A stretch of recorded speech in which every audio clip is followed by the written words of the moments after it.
Hello viewers.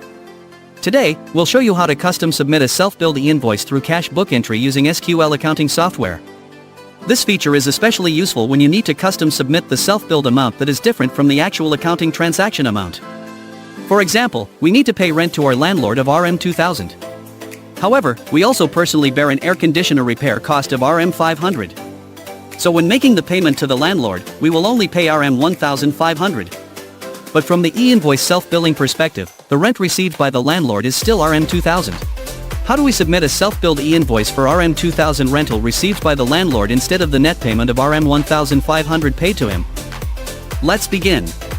First, enter the GL account for rent and key in the amount RM2000. Next, enter another line for the air conditioner repair cost and key in negative RM500. Ensure that the classification code is entered correctly. Now you will notice that the payment voucher amount becomes RM1500, which is the actual amount paid to the landlord. Next, go to the More panel and make sure the general supplier information in the billing section is filled in. Under the My Invoice section, make sure the submission type is set to self-billed. You can fill in the supplier's TIN number. If the supplier provides an NRIC, the ID type can be set to NRIC, and the TIN number can be selected as General Public. Next, select My Invoice and click Draft for custom e-invoice submission. The information you entered earlier will automatically appear here. If needed, you can edit the details, or click the search icon to retrieve information from Maintain Supplier.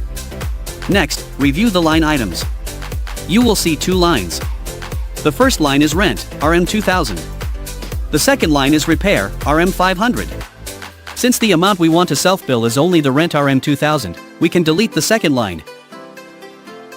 After that, select My Invoice and click Submit e-Invoice.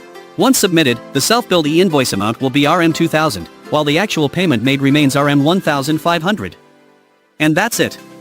We've successfully submitted a self-billed e-invoice using the custom submit method through cash book entry in SQL accounting software. Now it's your turn. Try these steps and see how quickly you can get the hang of it. Thank you for watching. Subscribe to our YouTube channel. Thanks for watching and stay updated with our latest videos, Facebook posts, and important guides on our website.